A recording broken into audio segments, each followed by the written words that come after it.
Welcome to Voice of Business, a monthly podcast brought to you by Capital Club Dubai and both Emerging Markets Group. Each month, we talk to business leaders from across the region. My name is Kwaku Fokuo, and I'm your host. Amanda, thank you so much for taking the time to chat with us today. Thank you so much for having me. How have you been? Good. All things being considered. That's great. That's good to hear. It's good to see you, and it's good to reconnect after a couple of months of not seeing each other. I got to ask you, so you're considered an exemplar in the business community in the region. You've built an amazing platform for PwC in the region, not just in Dubai, not just in the UAE, but across many markets, Cairo, Riyadh, and a few other places. Along the journey, you've also become known as an executive who is committed to a lifelong form of learning. What have you learned along the way as an executive? Oh, Isaac, how long have you got? I mean, so much. I mean, it is a journey, isn't it, of learning every single day. I think the key thing is that even at my age and even at my stage, I still learn every day loads. And I think as long as the future is changing as fast as it is, that will continue. But what I have learned, I suppose, is that to be, in a way, successful, you need to be passionate about what you do, which is why I'm in the business of learning. You need to work hard, and you need to develop the right skills to succeed. Now, along this journey of developing the right skill sets and also the passion that comes along with it, you also work with a myriad of different client sets. So some are very just new in their career, some are very seasoned executives. Yes. For the senior executives, what types of things have you noticed that they need to deconstruct in their minds to reconstruct a certain framework, to have that learning attitude, the way that they need to look at in terms of the way they move forward in their businesses? I think they need to look at learning as a pleasure and something that should be enjoyed, something that adds value, not something that you just squeeze into your day when you have 5 minutes to spare. I mean, I think for senior executives, learning has never been more important because of the changes that senior executives have to manage these days. I mean, you look at the whole digital transformation that's happening across the region. Senior executives need to keep up with their younger staff and employees. They need to lead that change. They need to drive the change, and therefore they need to be very digital themselves. So as far as senior teams are concerned, obviously there's a lot of learning around regulatory changes, governance, risk, but digital is where we see the greatest need at the moment for senior executives to upskill. What role does culture play into those conversations? And is there a role of culture in either disrupting some, I guess, pre-held assumptions like the one I just put out? Yes. Does culture play a role in these discussions as you are talking to executives and newly minted professionals? Yeah, I mean, I think there's a culture, of course, around learning and the need for learning. I think we're seeing an increasing level of maturity in this region in terms of an attitude towards learning and upskilling. I think governments in particular have realised to get their own people fit for the workforce of the future, that skills, application of those skills across everything from something that's very technical through to something that's very soft are very, very important. And so I think in terms of culture, I think it's that awareness of government that upskilling is an imperative for their countries and for the organisations and for the individuals. I think there's also a very interesting piece around culture within organisations and how increasingly important that is when you are dealing with these cross generations. So the culture, the values, the purpose of organisations themselves. So that's something else that we help our clients with, defining what their culture is, what they want it to be, and how they can implement change around culture so that generations work together seamlessly, particularly when now it's partly in person, partly from home. The culture of these hybrid working practices, that needs attention and work and focus. Sure. And it's interesting you mentioned the new hybrid, sort of what I call the new normal. Yes. Post what does a post-COVID world look like? Yeah. And I guess along that, I guess my question to you around that is that what's going to stay with us? Because I'm guessing that part of also what's happened during this era since, I guess, 2020 all the way through now has also been the way we learn is also changing. Yeah. Right? We're adapting more digital platforms. Yeah. We're working more on screen. What do you think is going to stay with us once you've moved past the current pandemic? And what do you think are some of the models that we need to sort of dig in and make sure that we keep doing? I mean, one of them is obviously a hybrid environment. I think organizations are now more comfortable with people working from home. I think organizations have embraced, the idea of interaction and adaptability on technology. But are there other things that you feel like, gosh, I'm so glad, well, we're not glad COVID happened, but COVID has allowed us to innovate in a certain way. Yeah. And I hope these kinds of things stay with us. I think one word, flexibility.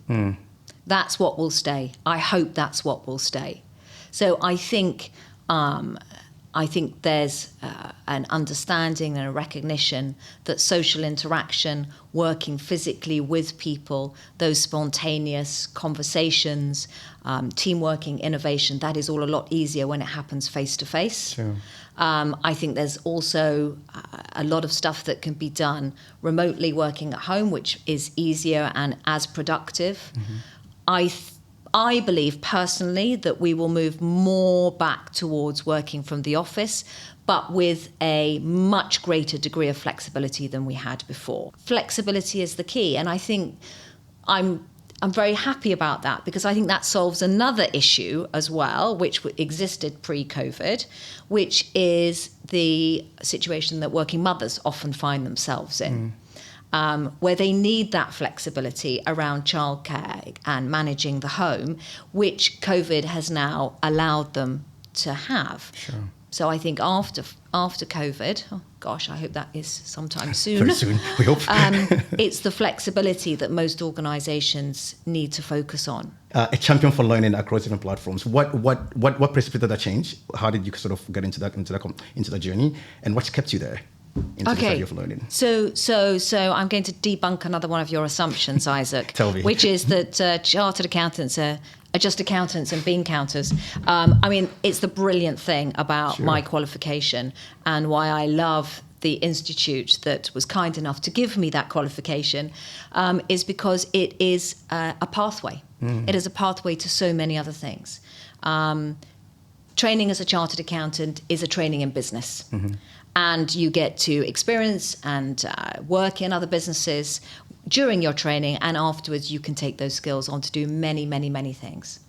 And I think I've been very lucky that it has allowed me to work in all sorts of different businesses, all sorts of different industries. Like many of the people who qualify as chartered accountants, we leave the profession, and I've actually returned to it later in my career. But I left the profession in my 20s. I started some of my own businesses. I always knew I wanted to be in business, and for me, becoming a chartered accountant was a vehicle towards that end. And then I moved to Asia, and I started teaching whilst I was looking for what was going to be my next business. I started teaching other accountants. And one of the reasons I did that was because I am so grateful to my qualification. I thought this is an important thing to do, to help other young people get their qualification. And that in itself presented a business opportunity because the quality of the training that was available in Singapore wasn't great. So it was an opportunity to start a training and education business, which I did. And then we expanded to Hong Kong and to China. And I was pushing an open door because, as I said, lifelong learning, acquiring qualifications, certifications, very much part of the Asian culture. And I sold that business after 7 years. And that's when we moved to Dubai. And then I started my entrepreneurial journey here. So, but in all of that, I think there's also a values-based conversation, right? Where there's some values, I think, I'm guessing, as a kid, that drove you to some of those. You mentioned, I saw this opportunity, so I went into it. And you may not have even realized it at such a young age, but sort of helped you develop some of those appetites for things, some of those values that maybe it's parents, maybe siblings, what have you. What were some of those values that drove you to, I guess, shape the way that you became as you became a professional? Growing up, that was a long time ago, Isaac. I'm going to have to try and remember. But I've always liked selling things. So one of my favorite things to do was at school every year we would have a fundraiser, and it was a fete, and we'd my parents and we would always have a little stall selling tin cans of food. And nothing made me happier than selling a tin of minced beef. Is that right? Yes, I loved it. And yes, as you quite rightly said, I used to gather all my used toys together, lay them out on my bed, put a price tag on them, and then sell them to my brother and sister, much to my parents' absolute horror, because most of them were broken and worthless. Anyway. And they still bought them. And they still bought them, yeah, because they were young and I'm quite good at selling. Right. So, yes, so I think I knew I was like selling. I knew I wanted to be in business. Chartered accountancy was a route into that, a sort of formal training to back up the selling. But I've also always wanted to do something that's meaningful. And I know it sounds a bit of a cliche, but making a difference is really important to me. So that's why I think learning has, and being in the business of learning, has ticked so many boxes. It is a business. I am selling something, but it's something that I think is really important. Isaac, if you went to work every day and you didn't feel there was a deeper purpose to it than what? The conversations you have with your colleagues, or having a healthy profit and loss account at the end of the day. I want every day to matter beyond those things, and I want to have things to be grateful for. And I think when I see the difference it can make to individuals who acquire skills and then see how their careers can develop as a result, that is hugely satisfying and such a privilege. Such a privilege.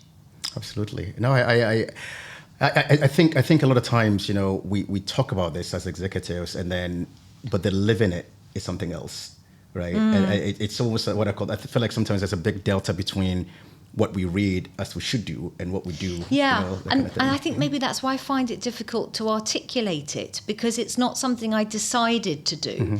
It's something that's just sort of in here. When do you know when to let that asset go, to sell it, either to sell it off or to move on to the next thing? What are some of those key drivers that you say to yourself, you know what, I think I've had enough of this thing, I think it's time for me to sell it? Or like the business in Asia, for instance. What are some of the things that you think through the calculus? 7 years. 7 years. Don't ask me why it's 7 years. Okay. But I seem to be able to give my absolute best for about 7 years. Is that right? Yeah. And then I have to sort of reinvent myself slightly, or I think it's as simple as I am a business builder. So I build businesses. I'm your 0 to 7 years, or your 0 to X many $1 million. That's the bit that I really enjoy. That's the bit that I hope I'm good at. I'm not a business manager in the sense of taking a business and growing it, only incrementally. Sure, I like the steep bit at the beginning. And also, that's where the high is, right? Sort of you're climbing. Well, it's also where the pain is. Right, well, there's also every time I start a new business, in the first 2 years, I go, why did I do this again? Right. Why did they? There's a lot of risk. There's a lot of heartache. There's a lot of insecurity. Is this going to work? Am I mad? So there's a lot of pain in the first 2 years, I think, of any business. But then there's a lot of joy after that. Sure. And yes, so I agree. There is a high. But it's interesting because the 7-year number you threw out, it also allows you to give yourself the target of, I need to reach this point in 7 years, right? I mean, even though maybe it's not overly calculated in your head, you sort of know the rhythm of the rhythm of how this business work for you. Where you say to yourself, okay, I'm at the 5th year mark. I think I'm getting close. I'm getting to burnout rate. I'm kind of flattening out. Yes, and as I said earlier, I like change. Sure. So I like change, and also because I love business, I start to see other opportunities. So I'm totally focused on the business that I'm doing for 0 to 7 years. But after that, I start to look around and think, oh, there's a really great opportunity over there, or this could be a really interesting business venture. And of course, that's why the UAE is so fantastic, because it's changing all the time. And the businesses that exist today didn't exist 7 years ago. Sure. Wow, it's difficult to sit still sometimes and think, okay, because I want to go and do all of these things, experience all these new things. Amanda, I think you've done a tremendous job of sort of sitting on the intersection of being an entrepreneur and an intrapreneur, which is quite unique. Because a lot of times people feel like they have to leave the corporate setting to go be entrepreneurs. Yes. And somehow you've managed to do both very well. Can you tell us a little bit about your entrepreneurship journey? Going to a big global behemoth like PwC, convincing them to start a learning academy, not just in one market, but multiple markets, and having bosses who are very skeptical, they don't want to hear it, and it's a cost center. This learning thing it's like HR, no, it doesn't bring revenue. How did you do it? What was the journey like for you? You know what? And it's just such an interesting question, Isaac, because I came back to PwC later in my career, and it has been a massive learning journey for me, being an entrepreneur rather than an entrepreneur. Sure. It's a different skill set. You have to win hearts and minds. It's not just myself I need to convince that this is a good business. I need to convince a whole load of other people as well. And I need to work with a system that isn't created by me. I need to fit into that organization rather than expecting the organization to fit with me because I'm building it. So yes, it's a really different skill set. And I'd be the first to admit that I didn't find it easy. Those first 2 years were quite challenging. What we were doing, setting up a learning workforce for the future business, client-facing business within PwC, was not something that had been done in this region by PwC before. So it was new. There was therefore a lot of time spent making sure that people understood why we were doing this, and why it's important to a business like PwC to be able to share its skills and its deep history in developing its own people. I mean, PwC is 280,000 people, 170 years old. It's all our assets are our people. Do you think that in the new normal, in a sort of a COVID, post-COVID era, with all these things we're talking about, do you have a sense that there's a change in dynamism between what are called the employee-employer contracts? Do employers have to care more? I mean, as someone who believes in learning, things like empathy and self-awareness and all that kind of stuff, we talk about these things, but how do we, and we've mentioned some of this a little bit ago, are companies having to learn these things differently and show more compassion toward employees and show more sort of the social contract? Is that changing? Are you seeing that changing a little bit? 100%. 100%. It's so important. And I think COVID has highlighted that, hasn't it? So the whole well-being agenda has come right up. But yeah, there is definitely... we have at PwC, we recently launched what we called a hopes and fears survey, and we surveyed 2,500 young people in the region, and 74% of them said that working for a business that makes a wider contribution to, let's say, sustainable development goals as a bucket is important to them. That it is part of their decision making when they're looking at businesses that they want to work for. And they want to work for businesses that care about them and care about the wider world as well. So yes, it's very important. And coming back to the point I said about culture, organizations are having to transform their culture into more of a caring, learning, well-being culture. And a lot of our clients want our help and support with that.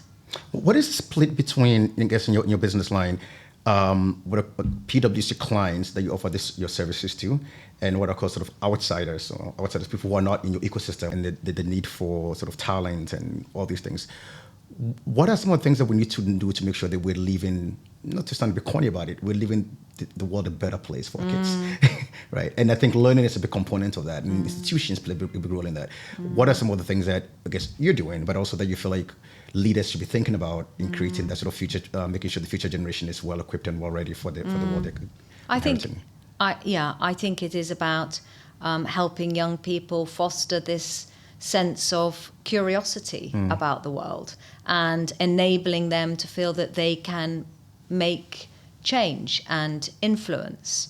So it's about empowering that generation through our networks and through our organizations. It's about listening to them when they have ideas and things that they want to do and changes they think they can make. I mean, the days are gone where, a junior employee didn't have a say, wasn't listened to. To now start paying attention to climate issues when you're looking at projects, which I think it goes back to what happened a few years ago with the Equator Principles, where things like ESG models were taken into consideration, right? As a very interesting That's another thing we're doing masses of training around. Sure. So awareness, all the way down to certifications. You can now get a certification in ESG. I think and it's big government, sovereign wealth funds, government organizations in this region that are becoming very, very aware of the ESG aspects of their decision making. I think in this region and also in regions like Africa, questions around or issues around women being at the highest level of organizations is a big deal. I sit on the board of something called the Board of Africa, and we've realized that women constitute a very, very small percentage of folks who sit on the boards of listed public traded companies. You're a very successful business person in this region. What are some of your thoughts around this issue of gender when it comes to work-life balance and also when it comes to leadership roles? It's a very interesting question. Look, Isaac, I've been very lucky. As Sheryl Sandberg said, the most important career decision you'll ever make as a woman is your choice of life partner. I chose well with my husband. He's had a job that's been very flexible. I've been very flexible having my own businesses for most of my career. That's allowed us to combine family and business.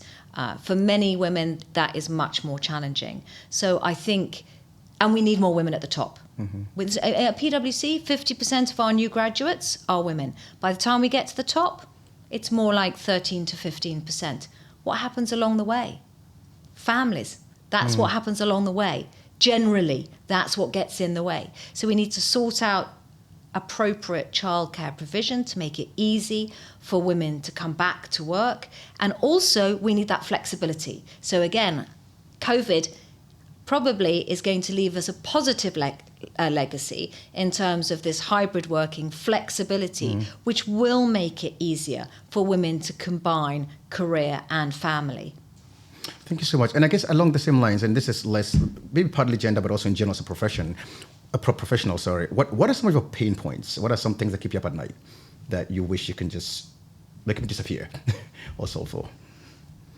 I think that's a difficult one, but I think for me, pain points are generally around people, making sure I'm doing the right thing for people. People in the business. It's a big responsibility having a business, whether it's a business within PwC or whether it's your own business. It's livelihoods, it's mouths to feed, it's development, it's making sure that people come to work and they're as satisfied and rewarded and developed as I've been throughout my career. And so I worry about whether I'm doing enough. I used to worry about cash a lot.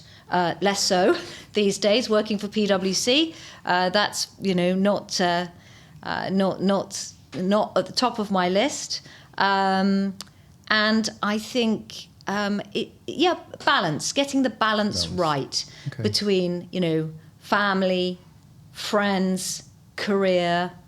I've made some sacrifices. As you said, my family's in the UK. My wider family is in the UK. I've spent 27 years outside the UK. That's a sacrifice, and at times like this, that's a big challenge when the world is in such an uncertain place, and you're a long way from your wider family and friends. You mentioned Saudi and all the exciting things going on in Saudi Arabia. What excites you about those changes, at least as it relates to your business here in the UAE?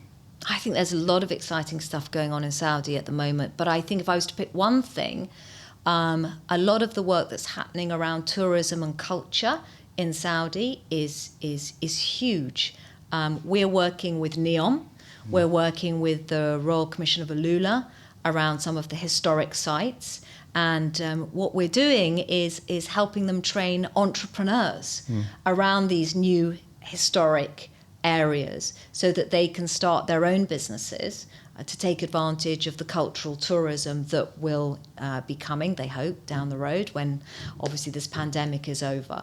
I think the diversification that the Saudi economy is going through as it moves away from dependence on oil is really exciting, and I think it's going to open up a lot of very positive things about Saudi to the rest of the world. Amanda, thank you so much for your time. It's always a pleasure talking to you. I keep telling you that you are one of the most self-aware leaders I've spoken to. And it's incredible. I mean, I think your ability to weave in the personal and the professional and your makeup and the passion that drives you with your values, I think it's very incredible. Oh, that's a lovely compliment. Thank you so much. I learned from it, and I certainly hope others can also learn from you. Thank you so you, much Isaac. It was a pleasure. Thank you very much. Thank you.